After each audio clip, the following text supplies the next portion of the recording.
Seguro que lo hemos oído 1000 veces. Para conseguir algo hay que pensar en positivo, repetirse, puedo hacerlo, voy a triunfar. Vaya, que parece de cajón, ¿no? Pero, a ver, ¿y si esa vocecita interior que nos anima no fuera siempre la mejor estrategia? ¿Y si en momentos muy concretos darnos un poco de caña a nosotros mismos pudiera, por increíble que parezca, hacernos rendir más y mejor?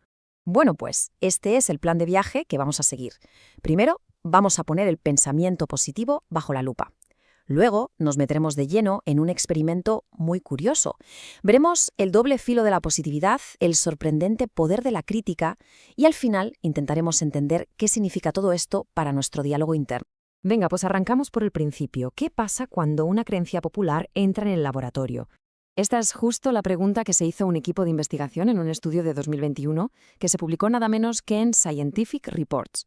La hipótesis que plantearon iba totalmente a la contra. ¿Y si ser duro con uno mismo justo en el momento adecuado pudiera de hecho mejorar nuestro rendimiento cognitivo? Vale, vamos al meollo de la cuestión. ¿Cómo demonios se mide el monólogo que tenemos en la cabeza? Antes de nada, para que estemos todos en la misma página, definamos el concepto clave, el diálogo interno. No es más que esa conversación, ya sea en silencio o en voz alta, que mantenemos con nosotros mismos. Somos, a la vez, quien habla y quien escucha. El experimento fue, en realidad, bastante sencillo de entender. Primero, los participantes hicieron un test cognitivo. Después, los separaron en dos grupos. A uno le pidieron que durante 5 minutos practicara el autorrespeto, con frases positivas. Al otro, justo lo contrario, la autocrítica, con mensajes más duros. Y justo después, ¡pum!, a repetir el test.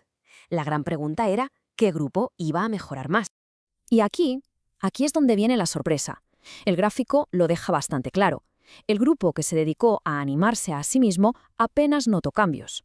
Pero el grupo de la autocrítica, bueno, su rendimiento mejoró y de forma bastante notable.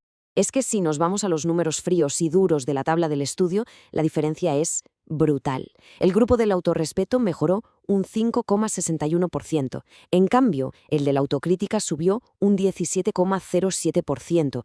Es más del triple, una auténtica pasada. Entonces, ¿qué está pasando aquí? ¿Cómo es posible que ser más crítico con uno mismo dé mejores resultados? Pues la respuesta, como tantas otras veces, parece que está en nuestro cerebro y en cómo reacciona a estos mensajes. Vamos a desenredar primero una parte del misterio. ¿Por qué el grupo del autorrespeto, el de los mensajes positivos, no consiguió mejorar de forma significativa? Pues parece que el diálogo positivo es una especie de arma de doble filo.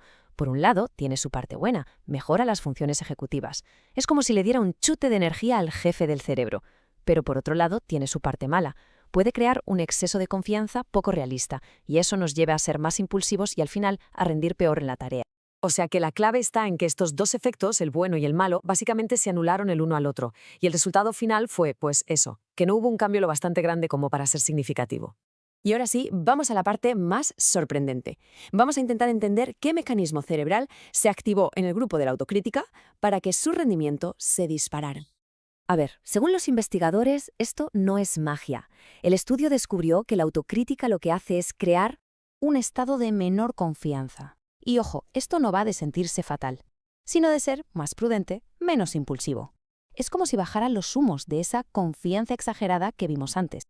Y es precisamente ese estado de menor confianza el que a su vez aumenta la motivación interna y agudiza la atención. Es como si el cerebro se dijera a sí mismo, oye, que esto es más complicado de lo que parecía, más vale que me ponga las pilas y me concentre de verdad. De hecho, los propios autores lo resumen a la perfección en su artículo. Lo cito tal cual. La autocrítica puede afectar positivamente al rendimiento cognitivo al inducir un estado de menor confianza que aumenta la motivación interna y la atención. Más claro, imposible. Muy bien, hemos visto los datos, el experimento, pero ahora viene lo importante. ¿Qué significa todo esto en nuestro día a día? Vamos a tener un poco de perspectiva. A ver, la gran conclusión no es que ser negativo sea bueno y ser positivo sea malo. Para nada. La clave es entender que son dos herramientas mentales diferentes y que cada una tiene efectos distintos. Cada una puede ser la correcta dependiendo del momento. Y esto es importantísimo para no sacar conclusiones equivocadas. Hay que coger el estudio con pinzas. Primero, el efecto que vieron fue solo a corto plazo. Sabemos de sobra que la autocrítica crónica es muy dañina para la salud mental. Además, los participantes eran estudiantes jóvenes y sanos, y la tarea medía un tipo de inteligencia muy específico. Así que si nos tenemos que quedar con una sola idea, que sea esta. La autocrítica puede ser una herramienta útil para un empujón puntual, pero nunca, nunca una estrategia a largo plazo. Y todo esto nos deja con una pregunta final, más para la reflexión. Sabiendo que tenemos estas dos herramientas, la positiva y la crítica, en nuestra caja, ¿cómo podríamos aprender a dirigir nuestra voz interior de forma consciente para usar la herramienta adecuada en el momento adecuado? La ciencia nos da las pistas, pero la aplicación, claro, ya es cosa de cada uno.